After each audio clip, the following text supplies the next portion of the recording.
Why has ancient Egypt fascinated the world for centuries? Ronald Fritze traces its long afterlife in his new book, Egyptomania. It's more fun for a person to think, wow, isn't it amazing that Egypt could have been a colony of Atlantis rather than that they put this civilization together themselves? What do Toni Morrison, Truman Capote, Martin Amis, and Eudora Welty all have in common? They're all gathered together in a new anthology of profiles from Vanity Fair magazine, Writers on Writers.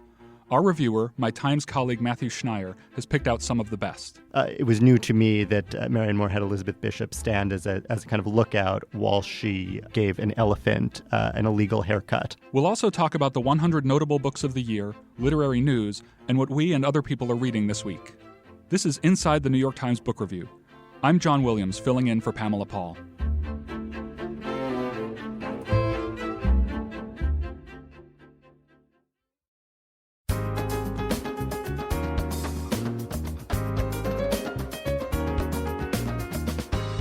The holidays are upon us, and for the book review, that means two things. Our annual Holiday Books issue is out this week, and in it, we've listed our 100 notable books of 2016.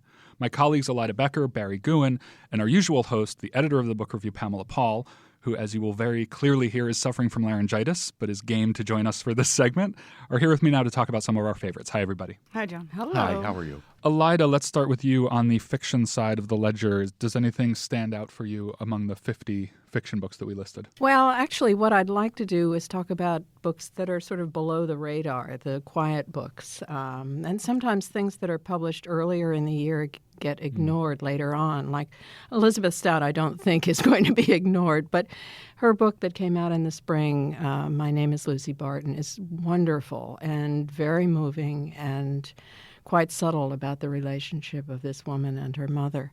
And there's a similar quiet book that came out just a few months ago called A Life Writer by David Constantine, who's a British writer who is not at all well known here and ought to be.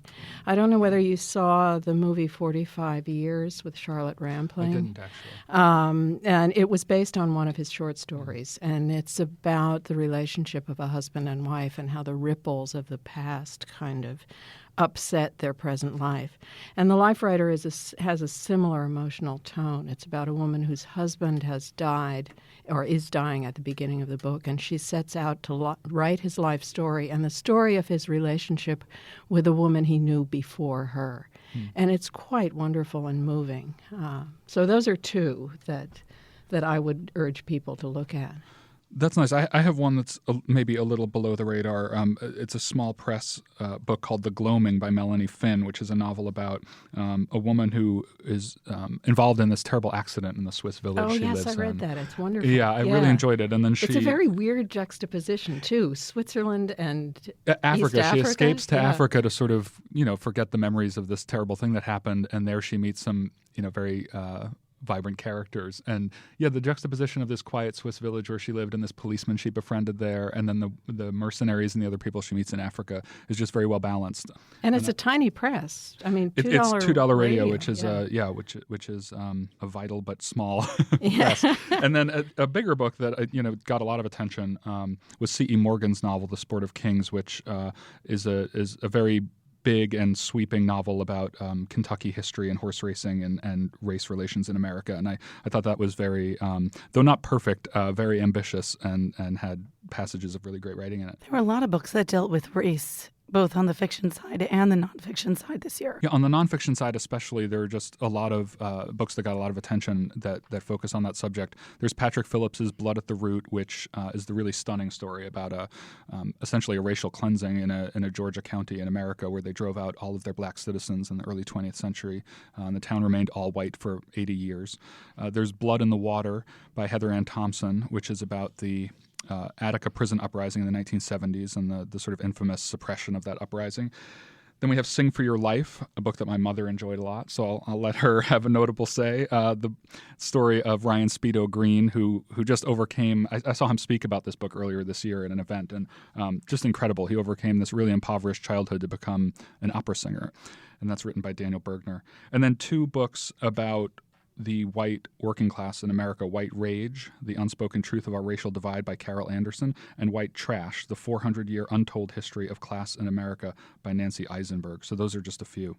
So staying on the nonfiction side, Barry Guin, our resident historical expert, what were some books that stood out to you this year? I was struck by the quality of the 50 notable books in nonfiction this year. I think there are really a lot of good choices with a great range of style and concentration.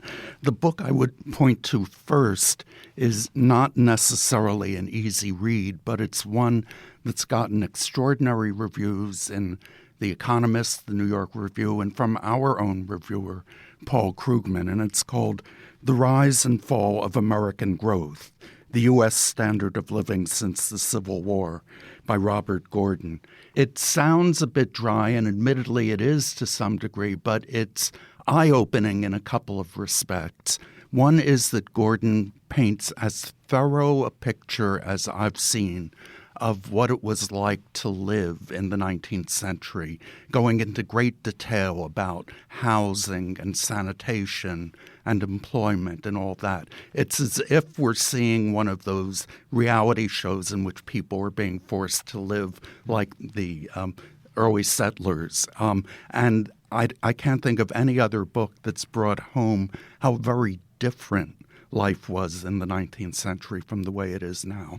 And then the other thing he does, and this is more controversial but incredibly provocative, is to point out that huge technological changes brought about the change from the way people lived then to the way we live now, and that era of great technological change may be coming to an end. Another book I want to mention that's also a bit of a tome, but will be especially interesting to New York readers, is City of Dreams, The 400-Year Epic History of Immigrant New York by Tyler Anbinder.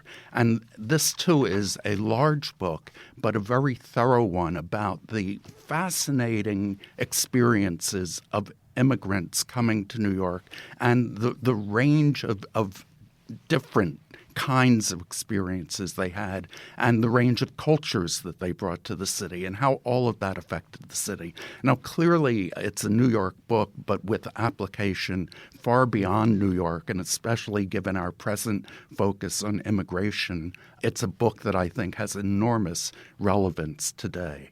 I'd like to mention two other books that are interesting in different ways. Hero of the Empire, The Boer War, A Daring Escape, and The Making of Winston Churchill by Candice Millard. And just as the other two books that I was suggesting are not easy reads, this one could work as airplane reading. It's just a great story of daring do. It's about Churchill, the very young Churchill, in the Boer War. He is captured by the Boers.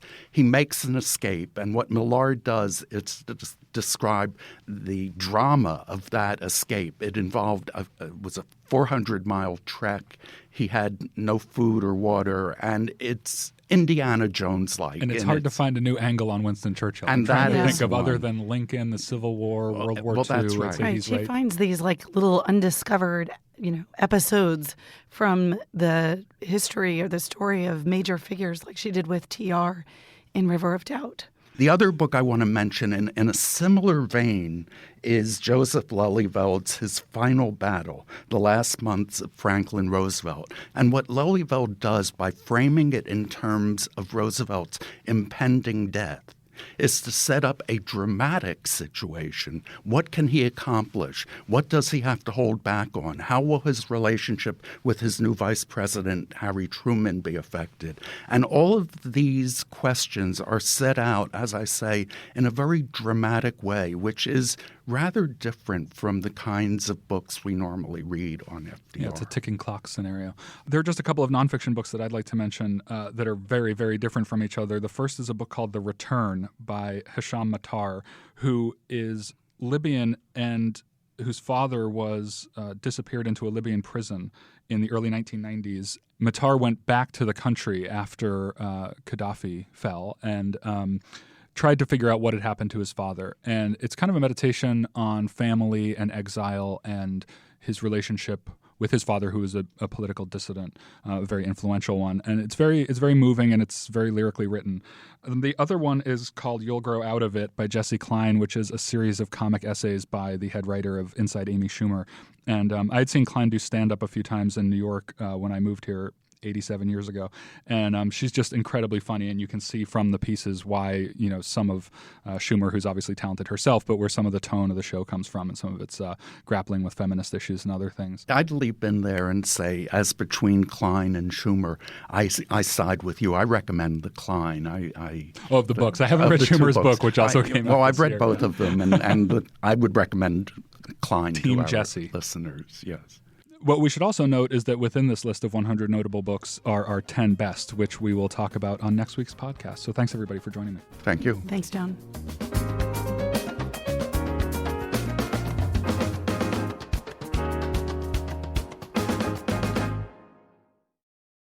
Ancient Egypt has been admired by other civilizations since before it was even ancient. The Greeks and Romans looked up to it, and its fingerprints have been on art, politics, pop culture, not to mention the occult, ever since. Ronald Fritze tracks this rich subject in his new book, Egyptomania, a history of fascination, obsession, and fantasy. And he joins me now from Alabama to talk about it. Hi, Ron. Thanks for being here. Oh, I'm glad to be here. So this is obviously a big book about a very vast subject. So before we get into the deep history, let's talk a bit about the more personal entry point for you. What are your earliest memories of being interested in the subject of Egypt? I grew up in northern Indiana. I was born in 1951, and so some of my earliest memories would be Saturday night at the movies when they showed the movie The Egyptian. I went to Sunday school and parochial school, so we had the Bible history books with lavish illustrations, and of course the ones where the children of Israel are in Egypt are, obviously a lot more interesting than when they're out in the desert and that type of thing. So you get hit by those images, and I remember there was the H. Rider Haggard novel Cleopatra was a Classics Illustrated, and of course those were in their heyday when I was a child. Those visual images are striking. And then how about later in life as a scholar? How did your professional interest in it develop? I studied Tudor Stuart England at Cambridge University for my PhD with Sir Geoffrey Elton. It's kind of convoluted. I was working on a course for the 500th anniversary of Columbus's voyage, and I came across all these theories of people who came to America before Columbus, and I talked to a publisher about doing a book about that, which I did. There was Egyptians involved, and that got me interested in the topic of pseudo or alternative history, and I wrote a book about that. What happened was I never was able to fit a lot of the Egyptian material into that book, and so I thought, there's just so much interest in Egypt that this would make a really good topic for a book, and that's how I came to it. Talk about how the book is framed, because this is not, as you say in the introduction, a history of ancient Egypt. It's a history about the way that different people and cultures have thought about ancient Egypt. So talk about the difference between those two things.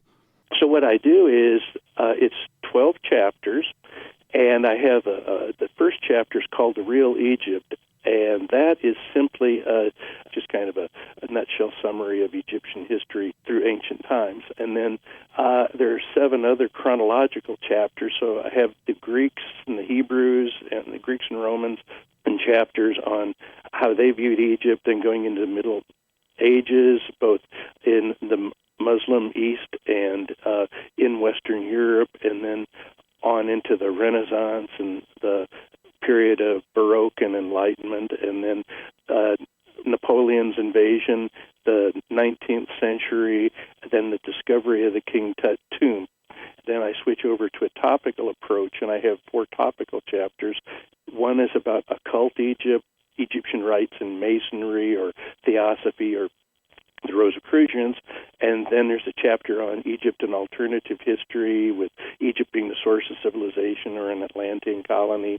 Then there's an Afrocentric Egypt chapter. Then finally I just do kind of an overview of how Egypt gets portrayed in novels and television series and films. As you write, the country was getting tourists as far back as 1500 BC, so this is a very long history we're dealing with. So let's talk about the first group you mentioned, the Hebrews, Greeks, and Romans, who you call the first to engage in Egyptomania. And, what did their version of it look like? Obviously, ours is based on a lot of speculation and a lot of sort of design elements and things like that, but what were they fascinated by in the country?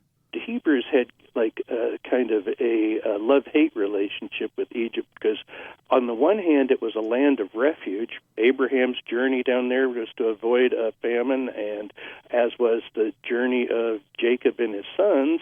Finally, the flight to Egypt by Mary, Joseph, and the baby Jesus. So you have that image. But on the other hand, continually hammered throughout is it was a land of bondage. It was a land of oppression, a land of idolatry, and that type of thing. Then when you go on to the Greeks, obviously the Greeks would go down there, and several things that fascinated them was that mostly in the Greek experience, rivers ran from north to south. The Nile runs from south to north, and they found that kind of odd. And also, they'd not seen anything like the Nile Delta. The huge buildings, the pyramids and the temples that they saw were a source of fascination. For the Romans, you had somewhat the same thing. The Romans were a bit more practical-minded, but the other thing is Egypt was the breadbasket of the Roman Empire. We tend to view Egypt as kind of a marginal country today, but in ancient times it was hugely productive in an agricultural sense, and so was very important. But then as time goes on, you get to a point in the book where you talk about the flickering of interest in the subject in the Middle Ages. And I'm wondering about why that decline happened and then how it came back, what sparked reinterest in it. Greeks were much more the people who wrote about Egypt. One of the things that happened was in the medieval West that as time went by, the knowledge of the ancient Greek language was almost extinct. People were not fed by these accounts anymore, and so then you had just the barest knowledge of occasionally where a medieval traveler would go. This is where the idea that the pyramids were the granaries of Joseph, because you had the biblical accounts, because all they basically had in the Western Europe was the biblical account to go by, which is pretty spotty and spare in terms of its details.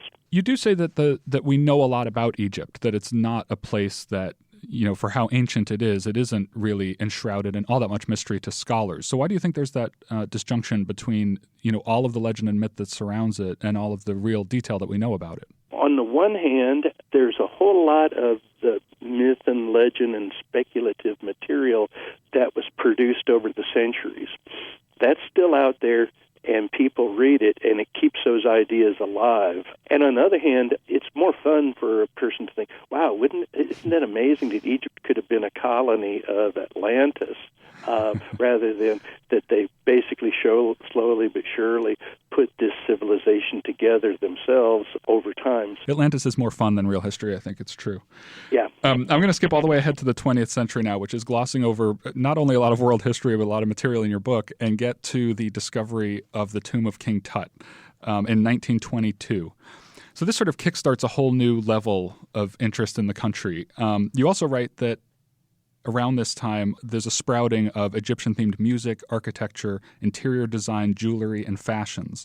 So was the discovery of King Tut kind of the beginning of Egyptian kitsch? I'd say, yeah, more so, because the fact of the matter is that there was a lot of fascination, as a result of Napoleon's expedition, but in the early 20th century, in the 20s, where you have an industrialized mass society, you can put out all these little souvenirs and things like that people can pick up and incorporate it into fashions that people can buy, and furniture and that type of stuff. I think that it really did sprout a lot of that in people's minds from middlebrow culture in the 19th century. Then Egyptomania became mass culture after Tut. And getting back to alternative history, because there's you've written previous books about that, and it's an area that you know really well. Even if they don't have Egyptian roots, a lot of occult groups tend to kind of claim some kind of connection to the country.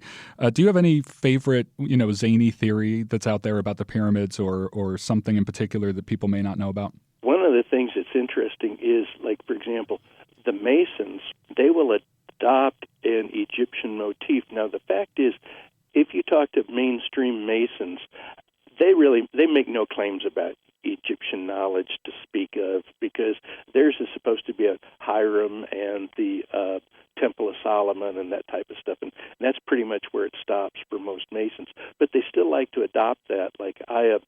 Any big Masonic hall, if it's got several chapters meeting in it, will have one Egyptian-themed room in it, and the furniture will have all those little motifs, and that type of stuff, and the wings of Horus. And with regard to the pyramids, one of the interesting theories is, back in the early 80s, in late 70s, there was a pyramid mania going on where there was pyramid power.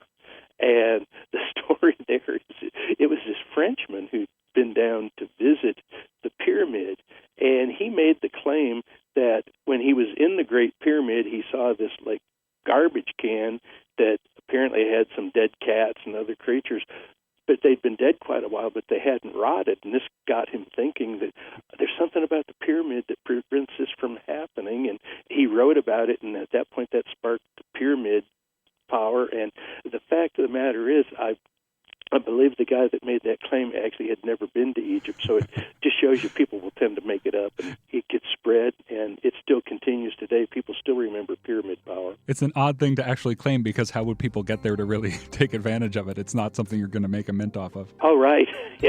Yeah. There's a lot of real history in the book and a lot of imagined history, and we can only really scratch the surface in such a brief interview, but thanks for taking the time to talk to me about it. Oh, my pleasure. The book again is Egyptomania, A History of Fascination, Obsession, and Fantasy by Ronald H. Fritze, reviewed in this week's book review.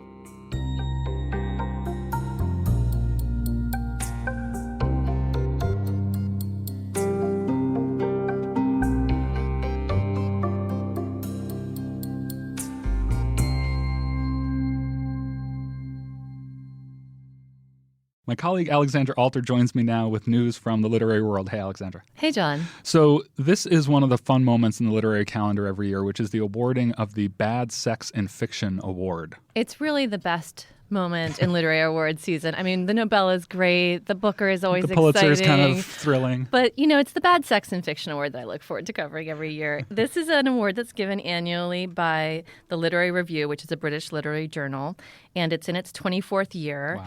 And explicit pornographic works are not eligible. So we're looking at, literary fiction and commercial fiction. And what the judges say they're looking for are really just the most atrocious and egregious descriptions of sexual acts in literature. So this year, the prize, if you can call it that, or the... That's always the question, is whether or not the authors are glad to get it. I think some have expressed that they were pleased in the past, and others obviously have kept a low profile about it. Taken some offense, yes. It's more of a punitive, I think, award than anything. This year, it went to the Italian novelist Eri De Luca, who won for a quite interesting description of a sexual act in his novel The Day Before Happiness, which is the story of a Neapolitan orphan growing up after World War II. And I can't quote much from the passage. I was going to say, some of these are more podcast-friendly than others, Exactly. probably. I think this would probably outrage our censors, but Okay. I can say that it was a certain metaphor that he used where he described parts of the lover's anatomy as being like ballet dancers hovering on point. He beat out quite a notable list of other contenders this year. Other nominees included Ethan Kanan, who was nominated for a passage in The Doubter's Almanac, where he compares a sexual encounter to a brisk tennis game. Other nominees included Gail Foreman for Leave Me, and Tom Connolly for Men Like Air, which described a sex act involving chili peppers. So Mr. De Luca is in good company this year. He's joining such illustrious writers as Norman Mailer, Haruki Murakami, Tom Wolfe, and Michael Cunningham, who have all won this award in the past. So I just want to backtrack for 1 second. It was a sex act involving chili peppers. It wasn't a sex act compared to chili peppers. Exactly. It wasn't a metaphor about chili peppers. Yes, okay, which good. is actually unusual. I think often the judges are looking for metaphors. That's one of the things that they tend to hone in on. It's worth actually quoting their criteria, because this prize often induces snickers among people, and it seems like a joke. It was founded with a sort of sincere intent, which is not, necessarily to mock or punish writers, but to encourage writers to aspire to greater heights when they're describing sex acts. That's one way of looking at it. Yes. Yeah. I mean, really, they're using a stick instead of a carrot. But they claim that their goal is to celebrate good sex writing by pointing out what doesn't work. It's one of those exercises. And so the judges have said in the past that the hallmarks of bad sex are, quote, broadly speaking, euphemism, confusion about what's actually going on, and the clumsy use of language, metaphor, and hyperbole. The couple of things that strike me about this award are, one, how many great writers have won it or been nominated for it. I wonder whether or not you can write really well about sex. I mean, obviously people have Lawrence and people like that, but the more contemporary passages I read from this award, the more I think that almost no one should try it. Everyone says it's one of the hardest things to write about, and yet it's unavoidable. I mean, there's so many plots where you really can't leave it out. And it was interesting to see how the judges wrestled with that question this year. There were some nominees or works that were under consideration but didn't become finalists that they actually passed on because they said the writing was too good. So Ian McEwan's Nutshell was one of those. Jonathan Safran Foer's Here I Am was considered but then deemed too good to really win the Bad Sex and Fiction Award. Well, they're going to have to try a little worse next time. I think so. Thanks, Alexandra. Thank you.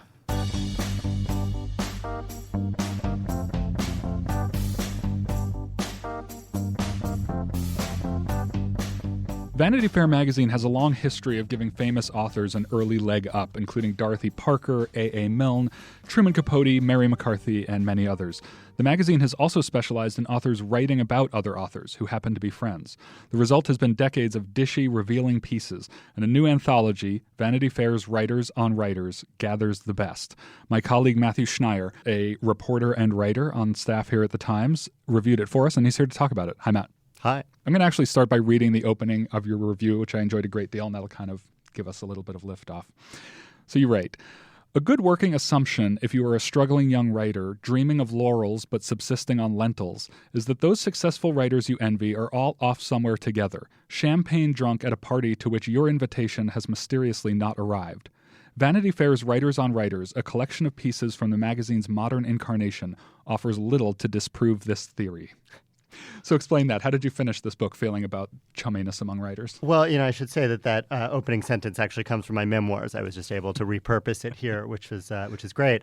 I finished the book feeling, in fact, that the great writers do all, party somewhere together, that they know one another, they interact with one another. They actually do have the kind of scabrous anecdotes about one another that you'd be desperate to hear, and that in this book they to some degree share with you.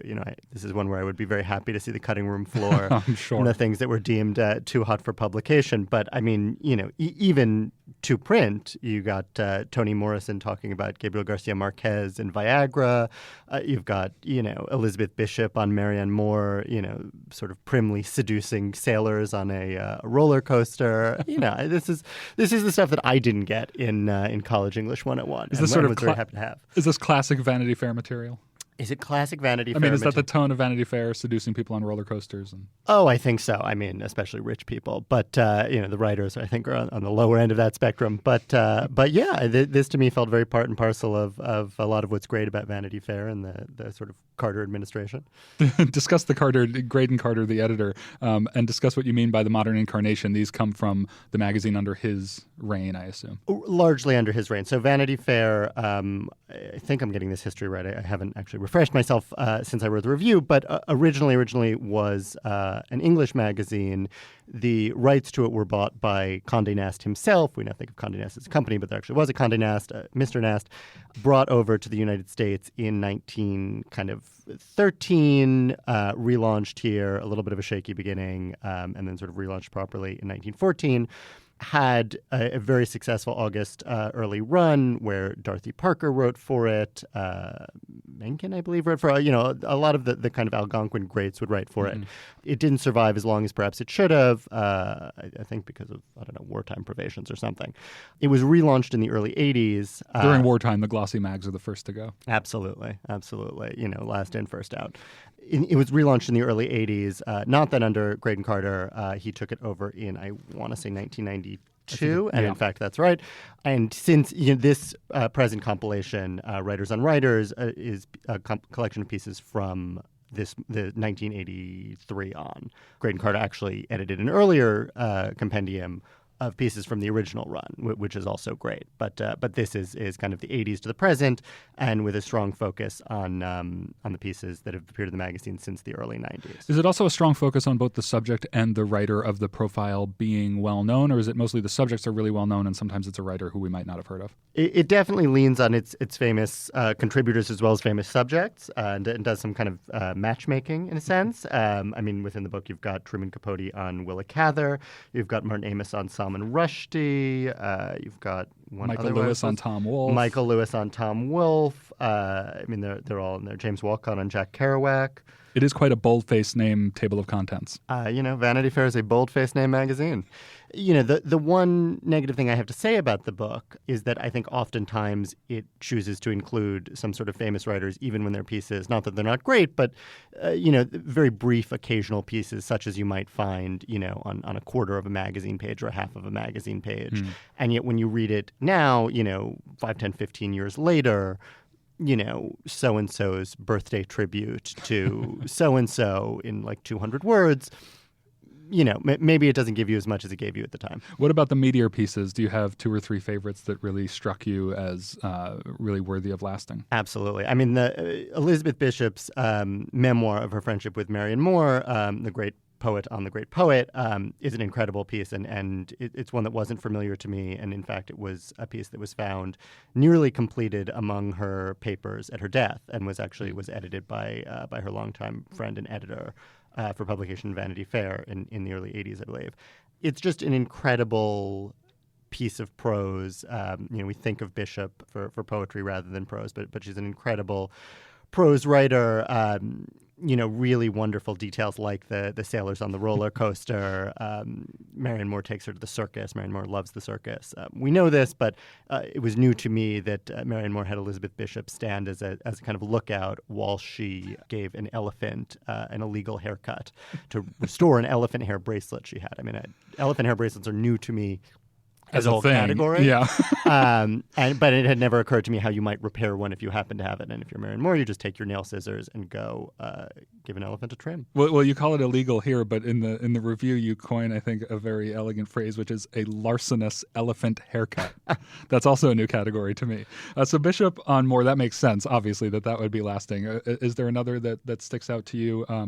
I was interested in the James Patterson profile because obviously he's not he doesn't jump to mind in the Elizabeth Bishop class of poetry or prose stylists, but you did say that the piece about him was particularly interesting. Right. He's not in the pantheon. I don't think he's jockeying for a seat at the Algonquin Round Table or whatever its successor is in 2016. That's the kind of piece that I thought was a really clever piece of Vanity Fair to do and to include, because it's about an author who's a bestseller by leaps and bounds, greater magnitude than many of the people that we either think of as great or think of as bestsellers. And he's really kind of a factory. I mean, James Patterson is now a man overseeing an empire of James Patterson books, which are written in part by him and overseen by him.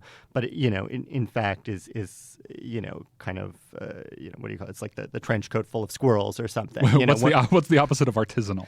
Exactly. It's group effort. Yeah, and I think no worse for that. I mean, James Patterson books are books that give a lot of people a lot of pleasure. Sure. To actually look at the process of that and the way he feels, the way he's dealt with, with criticism over the years. There have been plenty of writers taking potshots at him, and he's very unbothered, in part perhaps because he's very rich. But that was a piece that I thought was terrific, and a nice kind of lighter balance to pieces like William Styron's essay that eventually became Darkness Visible, the searing memoir about depression and suicidal depression. You've got a lot of sort of great writers pondering the great issues, but at the same time, there's pieces like you mentioned. There's a great profile of Jacqueline Suzanne, authoress of Valley of the Dolls, and just a kind of fabulous character who is even crazier, I think, off the page than on it. You say in the review that she sincerely believes or fervently believed that she would win the Nobel Prize. Is fervently the same as sincerely? I think if anything, it's stronger. I think she sincerely believed with fervency. Is that the word I'm looking for? I loved that. And who the hell knows? Maybe she should have. Are there any pieces in here that surprised you or gave you a view to a writer who you thought you knew really well and you didn't, or someone whose work you had kind of dismissed and then you thought, oh, maybe there's something more here than I allowed for? Yes, it certainly did, and reminded me in some cases. I had somewhere lodged in the back of my mind that Dorothy Parker had left her estate to the NAACP, but there was a whole piece on it, and now I'm getting nervous that maybe it wasn't actually Dorothy Parker. But yes, it was in fact Dorothy Parker, and the magazine sent Christopher Hitchens, one of its own great lights, to visit the kind of memorial that the NAACP erected for her on account of this gift. And that's the kind of thing where, we all have a sort of 3 bullet points about Dorothy Parker that we remember. Men seldom make passes at girls who wear glasses, and, the biting wit, and what fresh hell is this? But I love that little peek, the reminding peek into, another part of her. This sounds like the kind of book that, given the season, would probably make a decent stocking stuffer for the literary types out there. I think that is probably its aim, if I'm being honest, and know the worst for that. I think it's a great stocking piece. One thing I kind of felt is it's not a book necessarily that you want to sit down and read cover to cover, but it's great to dip into, and it would be a great way to avoid your family for discrete bursts over the holidays. Well, thanks for dipping into it with me. Thanks, Matt. Thanks, John. Again, the book is Vanity Fair's Writers on Writers, edited by Graydon Carter and reviewed for us this week in the book review by Matt Schneier.